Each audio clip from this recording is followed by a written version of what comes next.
everybody, I'm Mark from Asian Funk Comics. Welcome back to my channel. Today, I am super excited. I have two very special guests. We have Mark S. Ditko, who's the president and founder of Zen Engineering and publisher of the Ditkoverse. He is also the nephew of the Steve Ditko and a huge comic book fan. We also have Mort Todd, who is the creative director and editor-in-chief of the Ditkoverse, and has been a friend of the family for over 30 years. He's a writer, editor, inker, colorist. Did I forget anything? Bottle washer. Bottle washer. Oh, I knew my notes were a little Peace off. bottle washer. Oh, actually, recently I added VCR installer because I did that for Steve once. What's a VCR? My audience skews younger, so Right. no, They thank had you. DVR, A and they probably don't even use DVR, but DVR, I mean DVDs. yeah, People don't even know what DVDs are, which is kind they of don't crazy. even wear BVDs. Oh yeah. No, thank you. But yeah, so I tried to get the family to adopt me so I could call him Uncle Steve too. But Uncle Steve, I like that. It has a nice ring to it. Thank you so much, both of you, for being here. I'm super excited. I'm a huge fan of not only Steve Ditko's work, but of what you both are doing. Let's just get straight into it. What is the Ditkoverse, and why now? Why is this? Why are you both involved in this? I'll start out here. I When I was writing back and forth with my uncle, we started kind of a writing relationship in the late 80s, early 90s. And sometimes when I would write to him, I would start off my letters with, "How are things going in the Ditkoverse?"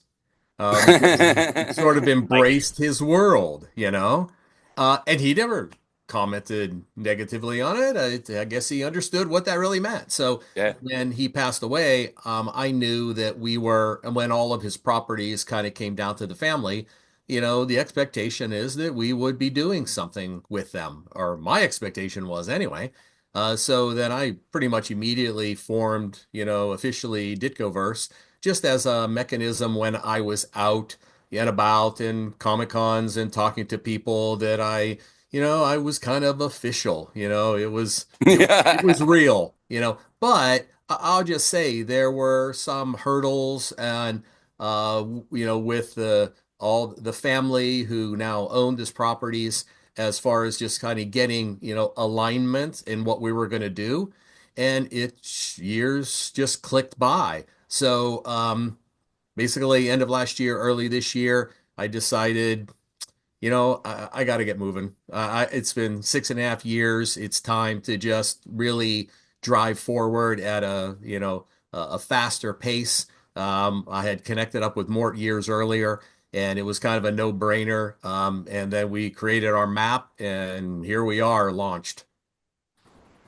yeah. And for me, it's just a real honor to be, working with the family and the estate because I'm a lifelong Ditko fan and, worked with them a lot and everything. And now it's sort of like I'm working with them again because, I've been coloring a lot of the stuff and cleaning up, stats and junk like that. And it's going line by line over his work and everything. And it's just a blast. Yeah, there's a lot.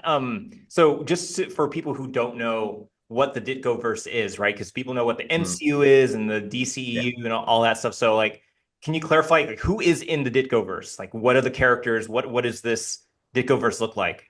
So look really, over your shoulder. Yeah, exactly. I mean, yeah. I mean, really, the Ditkoverse is just my all-encompassing title umbrella for everything that is Steve Ditko.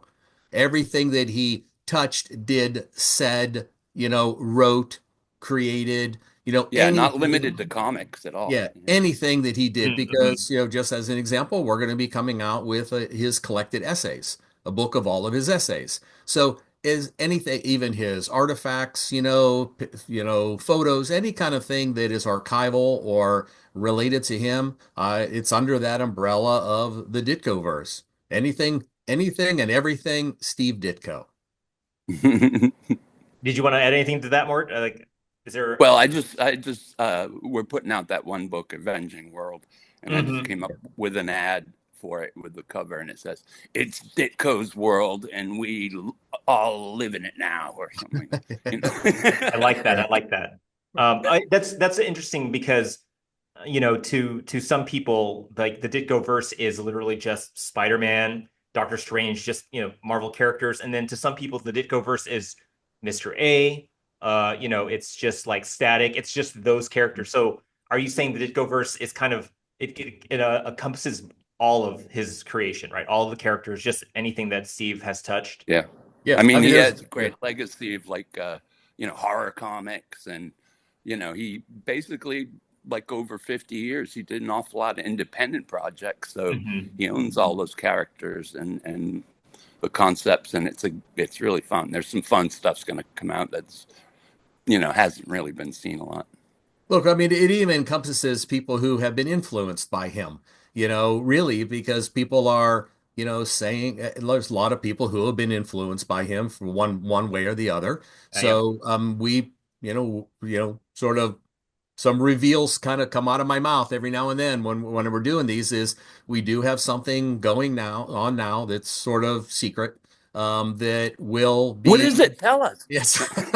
That is just sort of Ditko strongly Ditko influenced. Hmm. And that's something that eventually, it'll hit the streets. So we're obviously the initial map is to do remastered versions of his comics to bring them to a new audience and to give those people who have always loved him, give them their fill of Steve Ditko from historical perspectives, but then we're going to see what has legs and see what kind of continue on and fill all the gaps and holes that people have had about who he was.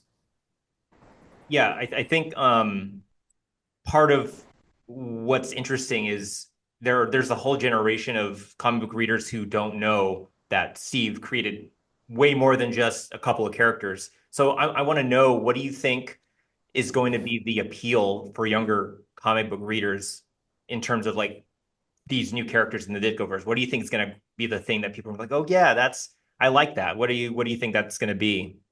Well, it boils down to the art. I mean, the art is just so fantastic. And, I think a lot of kids today, they see modern comics and they're all scratchy and gray and brown. And, you know what I mean? And it's noise. It's noise to look at and try to read sometimes. Whereas, like, this takes you back to time when it's like, yeah, we're going to tell a story. We're going to Mhm. have some cool punch outs. Things will explode, stuff like that. Yeah, I like that. Go Now, back to the roots of what comics were cool. now, Mark, I'll say this is I read comics as a kid, in the 60s. I was reading Congo when it was coming out as a 4-year-old or whatever, Mhm. but never really connected that it was my uncle. But, I'll say dabbled in comics because they were around the house. And as a little kid, you pick them up and you read them. I didn't get, infatuated with them. They didn't change my life. Wasn't that kind of dramatic for me. But then when I found out who my uncle was when I was a teenager, it was just sort of I don't know, a trivia thing. Like, wow, look what Uncle Steve has done. And then really it was in the early 90s, 90, 91, 92, not really early 90 or 91 that I started to get back into comics. I moved to Los Angeles and started to going to San Diego Comic Con and comic conventions and just started to connect with Jack Kirby and Stan Lee and Jim Shooter and all these guys because of my name. They were very welcoming. And Comic book royalty. yeah, and then I started to write to my uncle about, not only family stuff, but philosophical stuff and comic related stuff. So I got into comics in the 90s, and really in the 90s, I read everything and mostly independent stuff. Everything that, from Dark Horse to Continuity, everything Neil had was put out in Continuity, everything that, Tom Mason and Dave Olbrich were putting out, on the Ultraverse, and I read all that stuff. The more obscure, the better for me. But so that I kind of got really deep into that side of it, and that sort of passion for comics has kind of always, you know, maintained with me, especially with my relationship with my uncle. But back to your comment of, well, what is it that, you know, modern day, new people, new generation are going to be interested in? I don't know. Because, I don't A know. fair answer. Fair I answer. don't have Yeah, my finger on the exactly. pulse of what people are doing. Look, the reality is, and I go to comic conventions and I get to be in some insider type, what's going on with the industry and what do we do to kind of enhance it. I get manga and all that stuff. There's a big there's an aspect of comics that is really increasing and growing and growing. And I can't help but hear other aspects of it is dwindling or sales aren't what they used to be. They're not selling millions of Yeah. copies anymore. Mhm. Yeah. So I get all that. And really for me, I'll say it's not about, you're talking to me, it's not about getting his stuff out there and, starting a whole new business line and making money and do this. I just want to bring more recognition to who he was. I just want to make for those people who are interested in who he was. Look, I'm not a sales guy. I'm going not pitching this stuff. I just want people to be aware of who Steve Ditko was and what he did. He had a voice. He had said he wanted to say something. He said what he said and wanted to say in his essays in his comics. I don't want people to forget who he was. And Mhm. I'm just trying to get his stuff out in a high quality remastered way so that it has some, longevity, and then put some stuff out there to package around it to paint a bigger picture of who he was.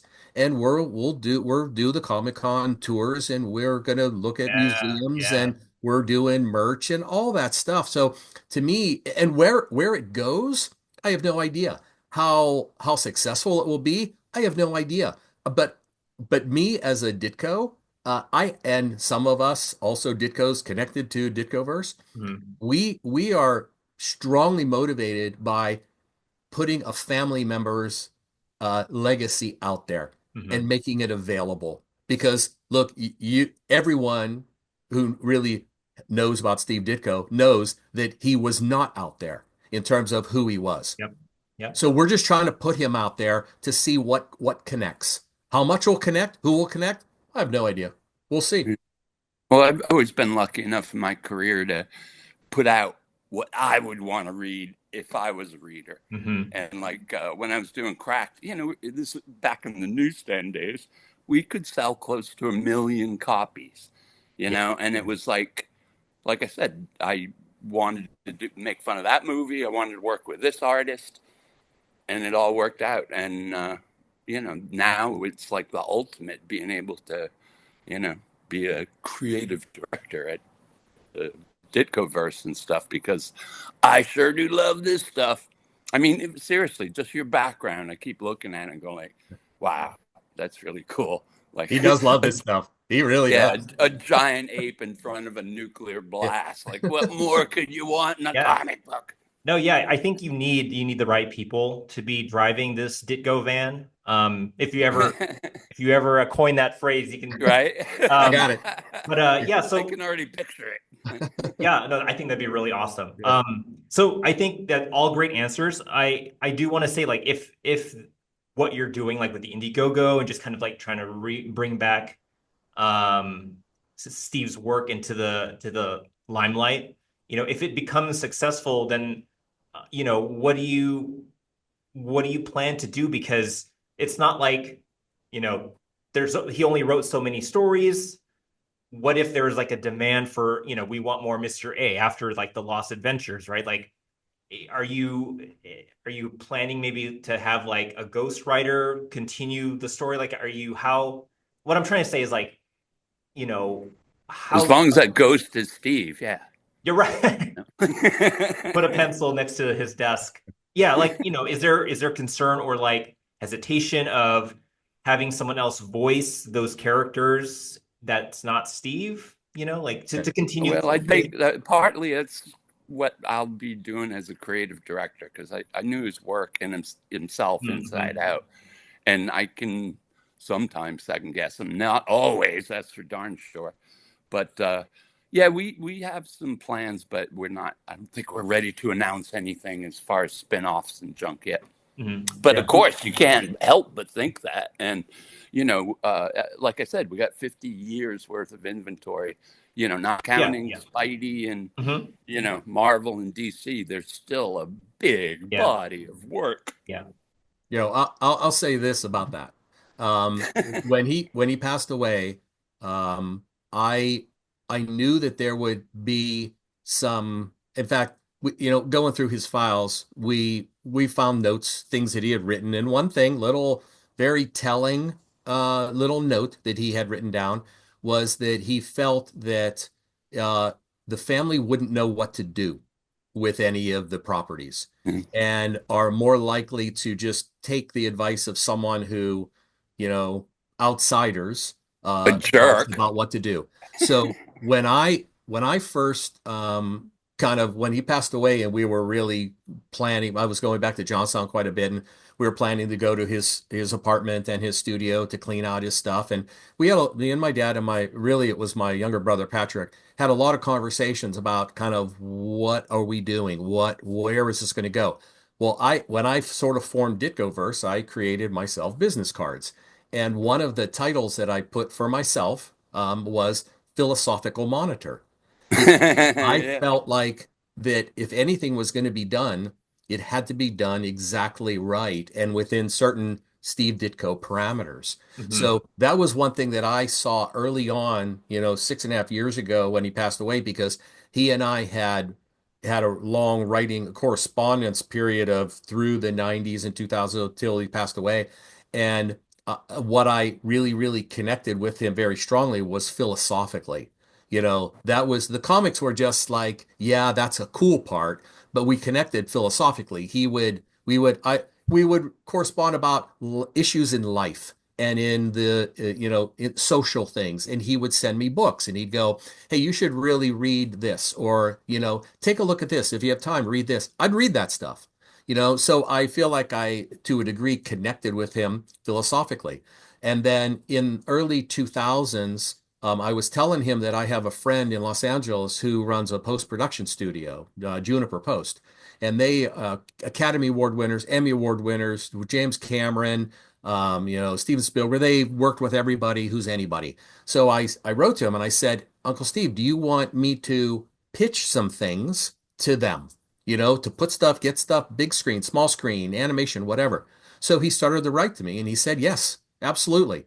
And he said, here's what I think would work there. Here's what I think would work there. Now, at that point, I had started my own business. And Yeah. one of my regrets is I don't follow through. I hand it all over to, my friend David, and he starts looking at it and we're meeting. And then eventually I just sort of fade into my own world with my kids and all that other distraction. So honestly, I want to bring that back. In fact, I just want to read a little blurb of something that he said, is he said, um, you can see what you can do with interesting anyone in making any movie of the comic heroes and characters. Reprint what you can when you can to keep material in print. I don't believe you should be tied down to just reprinting and should be free to explore and exploit and profit from any opportunities that could arise. So, Hmm. so I'm now sort of I don't want to say energized, but I want to uh, my interest is revived in terms of going back to what we had been talking about and kind of pursuing that. And to kind of cap that, I've had some very big names come to me about doing things small screen animation, continuing the comic line. I mean, some very prominent names. And my response always is, I would have to be extremely involved, like Hmm. very, very close. And the response is always fine, fine. And that was years ago that stuff has been kind of falling on my plate. So the future, to me, the future is kind of a blank slate in terms of what actually happens. Now, we're just ramping up. First thing is remastering everything, collected editions, and we'll start and some parallel things going on with like his essays. And then we'll see, where this stuff leads and what opportunities come up, and we'll evaluate those. Yeah, I think that's kind of like where like, fans like me are, already thinking ahead, right? They're like, what's next? What's coming Hmm. next? Because I think that's always what you want from the fans is like anticipating what's coming. Um, Right. another question I want to ask is so like this Ditkoverse is not just limited to characters, which I think was like a misconception from me and probably from some people. Like they only think it's got to be certain characters. But Right. if it's just all of Steve's work, are there any plans to do anything with? I know Steve replied to a lot of fans via writing letters to them, like actually handwriting replies to people. And I think there's been, a lot of online forums of people sharing those letters. And it's just been kind of like this, underground community of people, being like, Steve is like, he was never shy to share his thoughts, his ideas, his advice. Do you think maybe at some point you'd like to like collect those letters and put them together somewhere for like, fans like me to just read casually, or is that something that's not, maybe I know I'm throwing out No, wild ideas. I'm not even. no, that's not wild because there's that Steve Ditko letters page in Facebook page, and I'll tell you, I have okay. So he and I wrote, and I loved it when a letter came. I was like, he was my uncle, but I acted like a fanboy when I got a letter in the mail, and because I was interested to hear what he had to say about our conversations and our dialogue. So now I collect other people's letters and I have Oh, hundreds of them. I love reading them because that's him. It's yeah, all it yeah, replaces in fact, I remember doing some panels and some podcasts after he passed away. And it took me a while to not get really teary-eyed when I would think about not being able to write to him and not be able to have that correspondence. So reading these letters that he wrote to others just gives me this sort of warm, fuzzy feeling of just like that's his voice. Those are his words, you yeah, know.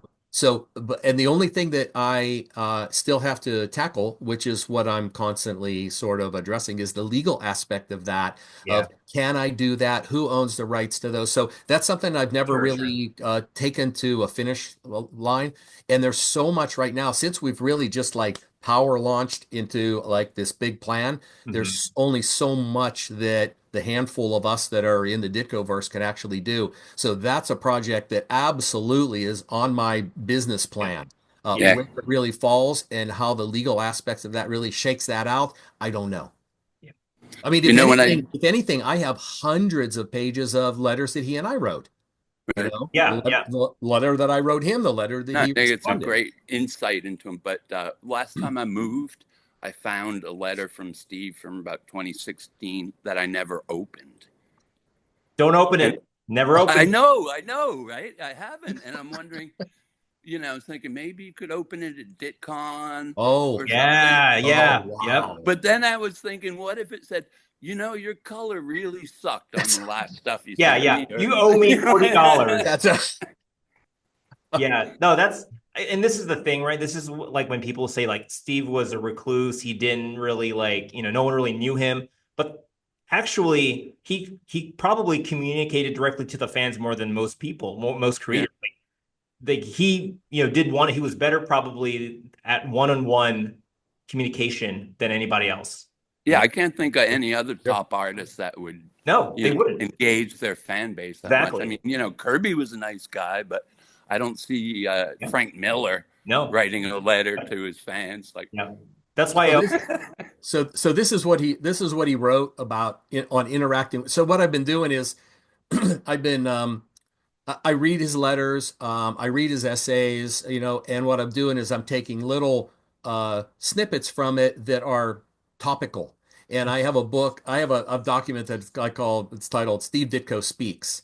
And it's all kinds of topics on art advice, what he thought about philosophy, what he thought about Stan Lee, what he thought about this and yeah, yeah. what. So I have this document. I don't know where it'll go. Eventually, I could see this thing grow into hundreds, hundreds of pages. But I'll give you this. Read this one where he talks about interacting with fans, and he says, after years of meeting with fans, the lesson is there is nothing of importance to be gained. It's just now he was saying this in reference to somebody coming to his door and knocking, Oh, sure. okay. that kind of interaction. So that's Interesting. the Yeah, oh, framing. yeah, yeah, yeah. Yeah. So he says, it's just an interruption and a waste of time. I've had occasions of work being interrupted by a phone call, interrupted by someone at the door. It's expected, accepted by everyone who has an office. With a letter dropped in the mail slot, I can pick it up, read it at my leisure, and answer the interesting parts. That should certainly best benefit both parties. He was a letter writer. That's Hmm. Yeah. kind of an old school kind of way of what's what he did. He was in post-war Germany. What did he do? Wrote letters. You didn't do Yeah. an email. You didn't Yep. get phone. You did letters, letters, letters, letters. He comes from that generation. He Mhm. loved doing letters and did those just so naturally, to him. He was not shy about that. Yeah. Yeah. So yeah, there's a huge body of knowledge about him relative to look, David Curry's book, Ditko Shrugged, was all letter correspondence. Right. You know, Right. it was all based on letter correspondence. So there's a lot that could be told just by looking at what he actually said in a letter. Hmm. Yeah, I always thought that was so fascinating. And like his fans, like they share it all the time. So I think that's just like it, even now, like they're just constantly like, hey, remember this letter, even though they've shared it before, it just kind of comes up. And that's kind of how they remember him beyond like his work. They remember him as a person, which I think is very special. So, Yeah. so let me read one other thing. This is a letter that someone wrote him, and then his response, just as an illustration of how far he went in this. So this is the letter that he got. It was in 2015. So 2015, he had passed away just a couple years later. Mm-hmm. Dear Mr. Ditko, my name is Carl, and I'm 8 years old. I was wondering, was there a teacher who made you think about drawing comics? What Wow. what did you have the most fun drawing? Thank you for inventing Spider-Man. Your friend, Carl. So Nice. 8-year-old writing him. What does he do? He writes him back. He says, Yeah. Dear Carl, no teacher made me think about drawing comics. A teacher comes after one thinks or would like to draw comic book stories. The most fun in drawing comics is the figures in action. One of the hardest things to do well are the mechanical things like cars and buildings, etc., and animals, horses. But they can be fun like Gorgo and Conga. Regards. So, Amazing. I mean, he writes at 8-year-old. This is Yeah. just a sample of the Yeah. scope of what he did in Right. writing. Right. And I think that that is a great illustration of like just the kind of person he was, Yeah. you know, just as like a mentor or someone that a kid looked up to, not necessarily like a comic book creator, a character or writer. He's just like as a person, Yeah. like, that is who he was. And I think that that is like something a lot of fans in the public don't know.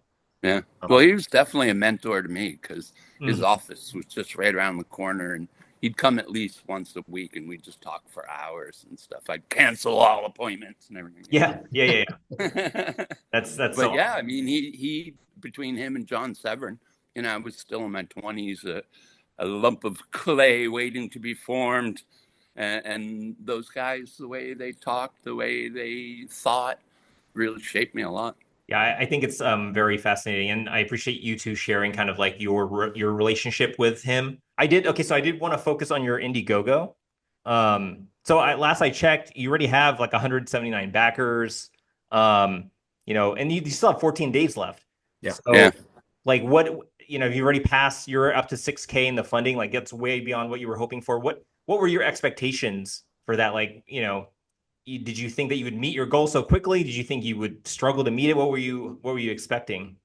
No, my expectation was that, I mean, we absolutely would meet it and far exceed it because what this means to us is one, and I know we were, I'll say, starting at ground zero. So I think my expectations could have been, very unrealistic. But uh, uh, we anything that we do on this, not only is it obviously going into, the perks and everything that anybody gets. But it's really just trying to create that snowball effect so that the next campaign and the next campaign, we get to the point where we could run, more parallel projects and have the funding to kind of keep pushing stuff out there and keep pushing stuff out there. So I have to say, and we've done a couple podcasts already about, pushing the campaign. Mhm. And it's kind of feels really strange to me to be pushing it from a a dollar figure, or from a monetary perspective, because that's so tertiary to me. Yeah. It's right now, it's just about trying to create broader and broader and broader visibility. And I've said this before, I've never been a fan of Kickstarters. I've always thought it was kind of like, the guy can't do it himself, so he's got to go to Kickstarter to get money. It's like it was never for me about the money. I'd finance all this stuff. It was really about, for me, the visibility, and just, Yeah. let's say, in recent conversations, I kind of got sold by some very prominent, intelligent people that, look, this is the way to get things out there. This Yeah. is the way to actually get, as a publisher. Indiegogo and Kickstarter are very way up there in terms of just publishing, if you look at books out. Yeah. So, for me, it's not really about the number, as much as it is just we're starting out with this visibility and trying to get more and more people visible. And yes, I want this to be, 10 times that. And Yeah. ultimately, I hope that it does go that way, just so that we could do more and more projects and have more capability to push it out there even further. Yeah. Yep. Yeah. I was just going to add, because you're right. And it's not the point was just to kind of get the work out and not necessarily Mhm. get funding, but it is a good indicator, to get interest, like to Oh, gauge, sure. Yeah. like, do people even care? Do they still care? I think that's important to know. We're going to make them. Yeah. Yeah. Yeah. Yeah. But, Well, but it'll be a team effort. The no, Mark, you know crowdsourcers, what? Go, Mort. the crowdsourcers also work for promotion and basically free advertising, because like even if people don't contribute to this one campaign, it might sit in their brain for the Yeah. next time. So like, oh yeah, I remember reading about that, Hmm. or I saw Mark's podcast about it. That's right. Yeah. No, and I think that's the right way to go, especially if you're starting from, like you said, ground zero. Like you need to just kind of cultivate that foundation. And I think that's you're doing the right thing. I think that's Yeah, and you know what? I'll say. I mean, look, I'll admit, I'm not. I'm pretty transparent. I don't hold things back. I am what I am. I say what's on my mind. And I have to say, when my uncle first passed away, and I was on fire. I was just like, let's do this. Strike while the iron's hot kind of a mentality. And it just didn't happen. And over time, a year goes by, another year goes by, another year goes by, another year goes by, and things are just kind of waiting and dormant and cooling. I went through my periods of sort of second guessing myself. Is Steve Ditko really somebody who is going to, come alive again? Mhm. And it's really talking to people, like Mort, or I'm talking to, Carl Potts, or I'm talking to, Will Murray, or I'm talking to, Dave Olbrich, or Tom Mason, or Billy Tucci. And I'm talking to these guys who, to me, are, or, I go to New York Comic Con and I start talking to Jim Shooter again, and he goes on and on and on and on and on about Steve Ditko. So that kind of thing, I actually need that. I sometimes I need that. I'm very self-motivated, but on this one, it's, to me, there's such a niche, for Steve Ditko, in my opinion. I do want to see how broad it can go. I want to see how we could take what he's done, and, like I said, what has legs, what we can get out there now, and I want to see where it's going to go. Do I know? No, but I like the positive feedback, because I kind of need that. I need that energy from others. I need that love, that Ditko love. You know? No, I think We it's. all love you, Mark. Oh, thank you. Too kind. Hey, so I was just thinking, with that opening the envelope at DitkoCon, Oh, we could do some sort of charity event for Johnstown or something. Like maybe have people bid on the letter, oh, and all wow. goes to something, and they get to keep the letter after I open it. We Oh, should talk. that's so nice. We should talk about that. There's Yeah. going to be a couple live streams from the DitkoCon, so that's something that would be kind of cool to. Ooh, we can have phone-in millionaires from Switzerland that'll put in a bid. You should also have someone open it, like be the one to open the letter. Oh Yeah. yeah, That could be a thing. yeah, that I'm could be. available. That's Hey, the letter's got my name on it. Oh, so wouldn't that be funny if someone did win the letter, but it has your name? Yeah. that's Yeah. No, I think that's, Because we want to give back too, yeah, I mean, no, Mark yeah, Mark has talked about doing philanthropic sort of Yeah. things related to Steve's Yep. work and brain. Yeah. No, I think I often think about like, the maybe the way like Stan Lee promoted himself. Yeah. And definitely that was an approach, right? And I think I feel deep down inside that Steve Ditko is just as iconic as Stan, and I think the difference was they just took different paths in the way they presented themselves. They were two different people. Really. Absolutely, yeah. Yeah. Yeah, But Steve wasn't a huckster like Stan, and I don't mean that in a bad way yeah, yeah, necessarily. no, yeah, He was a glad hander, and Mhm. everybody was his pal. Yeah, yeah. But I do think I feel like the people who do know who Steve Ditko is, will have nothing but good things to say. So I think, Mhm. word of mouth, peer to peer, that aspect is. But that's a valid point. People who know him Yeah. know Mhm. better. Yeah, Yeah. Because there's just such a mythology of the mystery of Steve Ditko. yeah. Like I've said, like, people think he's the J.D. Salinger of comics. And I think, but I but think he that was a real mystery, person. yeah, I think that mystery will work in his favor because the Hmm. fact that no one really knows too much will just be like, what? Well, let me find out. There's a curiosity there. Like I always viewed Steve Ditko as kind of like, the guy with the magic ball. Like he's like that wizard, you know. Yeah. Um, while Yeah. Stan We, more of we, like the ringleader who was in the front. So I think it's yeah. two very different approaches. But I think there's like that allure. I think that's the word I'm looking for. It's like there's like that mystery. We see that reaction when we Mystique. post some new picture of him, on Facebook or something. People are always like, "Whoa," Yeah. Yeah. Yeah. Yeah. And there aren't that many, at least in the public, there aren't that even that many Yeah. photos. Like if you Google Steve Ditko, you get like the same 4 or 5 photos. It's just the Yeah. him on his Right. desk. You have him hunched over another desk. Like there's not a Yeah. lot of just like headshots. Yeah. No. So yeah, he's But very. the family has a couple hundred photos that Yeah. never been seen. Yeah. I think I've personally seen more family photos of Steve Ditko than I have of like Yeah. professional photos of him, which is Yeah. also again like the opposite of just a lot of well-known comic creators. It's you only know the what they put out there, Yeah. but Steve Ditko's the opposite. Yeah. So yeah, I always think he's like just like a fascinating individual. Um, I wanna wrap this up Yep. with some rapid fire questions really quick before I let you both go. Also, thank you again, both of you, for being here. I really Thanks for having appreciate us. it. I do want to have you both back for Steve's Centennial 2020 Road to 100. Like, whatever you have planned. I know everything is either in progress or hush hush. But I'm super excited to find out what that is.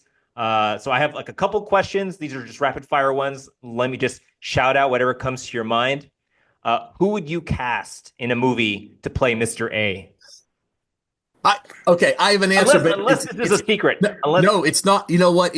This was my knee-jerk reaction, but I've had all kinds of critiques about it. My knee-jerk reaction immediately, without a question, was Keanu Reeves. amazing, amazing with his voice. Do you think he would be? That is, I like that.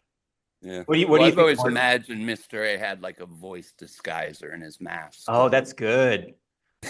I always thought maybe it would be good to have, yeah, like it's a voice that constantly changes because And he would yeah, do that. He would do that. He would have that kind of machinery or mechanism. yeah, like That's a great idea. emotionless, right? Emotionless. Yeah. Yeah. Yeah, that's Yeah. good. Oh man, that's really good. Okay. Next question. Who would you cast to play Steve Ditko in a biography? Who do you think would play a really good Steve Ditko? Whether it's a show or movie, unless again, this is hush hush. Yeah. It'd probably have to be an unknown because Yeah. otherwise you go, that's the guy that was on Seinfeld. Yeah. Mm-hmm. Yeah. You're right. I would agree. I would have to agree with it. It would have to be an unknown. That's It's good. like Bond. Yeah, They yeah. used to cast unknowns as Yeah. Bond. What would be one word that you would describe to that actor on how to channel Steve? Like what like advice would you tell him to better embody or give off the right persona? Like what keywords or personality attributes would you advise? Okay, so unfortunately, I see him in two worlds. So two words come to mind is because the family would always see him as fun, humorous, you know. So that's how the family saw him. From the other side, I would have to say he would have to be intellectual. What about you, Mort? Well, I mean, I think I'd have to hear a test reading of the actor Oh, first. wow. Very good. Very Seriously, good. because they might bring something that you don't think of, but they Mm. might also do something totally wrong, and you go like, tamp this part down a little and rise that Yeah, yeah, part. yeah. You Good. know? You got your business cap, your That's casting agency hat on. I like that. Oh yeah. Very good. Okay, tough question. Who would you cast as yourself in a Ditkoverse out of documentary? it can only be me. I'm sorry. I just it can only be me, That's good. and everyone would agree with that. What Well, about you, Mort? well, about 20 years ago or so, I was shopping a script about my days at Cracked versus Mad, Oh, and okay. that was just it. They went like, "Who would you want to have play you?" And I thought back then, what's his name? The guy's name. He was in Transformers and the Stevens or whatever on the Jim Disney Carrey. Channel. Oh, Yeah. Carrie would be good. That'd be good. No, I can No, but see he was that. younger then, and I no, I was don't know like, Was who it you're thinking Shia? of. Shia LaBeouf? That you're thinking yeah, of? yeah, Transformers? Really? yeah. Wow. That was when he was still like Yeah. a lot Oh, yeah, yeah, younger, yeah. and Right, I would have right. been Yeah, in my yeah. 20s at Crack, Sure, Wow. so I sure. thought Yeah, it'd be yeah. good. I mean, yeah, But obviously now, you would be both playing Clint yourself at Eastwood. this age. Yeah. Clint Clint Eastwood Eastwood. now. That's so Clint funny. Eastwood. You gonna make my comic? It's like, do you think you had 30 pages in that issue? Like, no, but I can work on it. I like that. I like that. Okay, next question. If you could have Mr. A team up with any other character not in the Ditkoverse, who would it be? Well, I got a couple ideas. I mean, on one Yeah. level, it would be psychotic to have him Let with Spider-Man, Sure. right? That would be But also, but also, I think Batman would be a good oh, obvious that's good. choice. Oh, I like that. That's my answer. That's good. Yeah. Yep. Yeah. Interesting. What do you think, Mark? Oh yeah, no, I'm Yeah. going, my knee-jerk reaction was Spider-Man, duh, Yeah. but That would be weird, though. it's yeah, that would be weird. They're not from the same worlds, but Yeah, it would Batman, almost be incestuous. yeah. Yeah. Yeah. It's funny because I was talking to Michael Uslan and he said it was maybe a Mr. panel Batman. when he was paneled and he said, what other character, is so cold, doesn't have superpowers, is out for justice, and he was describing Mr. A, but Yeah, he was talking about Batman. yeah, you yeah, know? yeah, yeah. Good. Yeah, so those two, oh yeah, what a pairing. That's Yeah. good. Well, Frank Miller approached Steve about doing a Mystery movie, so he must have had Oh, some ideas yeah. for an actor. that- And thank God Steve turned him down. It would have been a train wreck, I mean, he did the Spirit instead Yeah, and right. ruined the Spirit. I forget. Yeah, well, I can't. Everyone I saw that forgot movie. that. Yeah, yeah. And also a lot of people are just like the polar opposite of where Steve was at. And Miller would, have to have him have problems or, whatever, Yeah, yeah, and yeah. and it was always the same at like companies, publishers when they took over a Ditko comic, like especially at DC, they just turned the question inside out, and Yeah, it yeah. had nothing to do with what Steve had done with him. Mhm.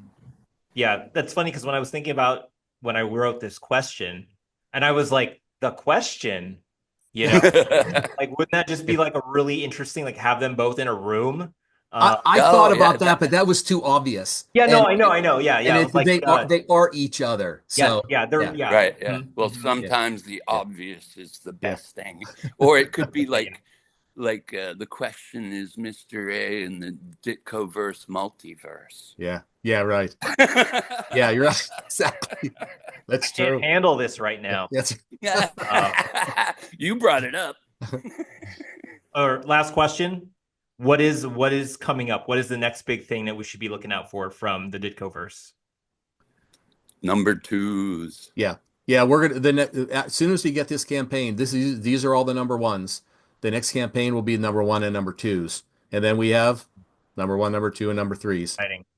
Plan. But we're launching some things in parallel now that we're in discussions. So we're Yeah. gonna have some multiple things going on. But we'll be, I'm doing a museum comic museum opening in Michigan City in Memorial Day weekend on May 27th. I'll be there, and then we'll be in San Diego Comic Con, and then of course Exciting. Ditko Con the 27th of September in Johnstown. Nice. Yeah, That'll be fun. I'm assuming you both will be MCs. Bell the balls. You can be we'll be there. We'll yeah. be there. That's Yeah. Or we might be the victims Yes. of an oh MC. yes. Yes. And please have the Ditko van parked in the front. I Yeah, think that's right. That's it. Yeah. I don't know about that. I'm thinking like, okay, it could say like, "Hey kids, free comics," but it's like, oh whoa, whoa, yeah. that's not a good idea. Yeah. Probably not the best not the best Yeah. Yeah. facility to give out comics. Not this day and age. No. Yeah. Uh They will park it down by the river or Yikes. playground. uh that's all I have. I Yeah. am very appreciative. Is there anything else last things you want to say before we go? No. Go to Indiegogo, and keep your ear to the ground for more Ditko stuff and spread the Ditko love. Yeah, and if you can't contribute, share the links to Yeah. your multimillionaire friends. I only know the two of you, so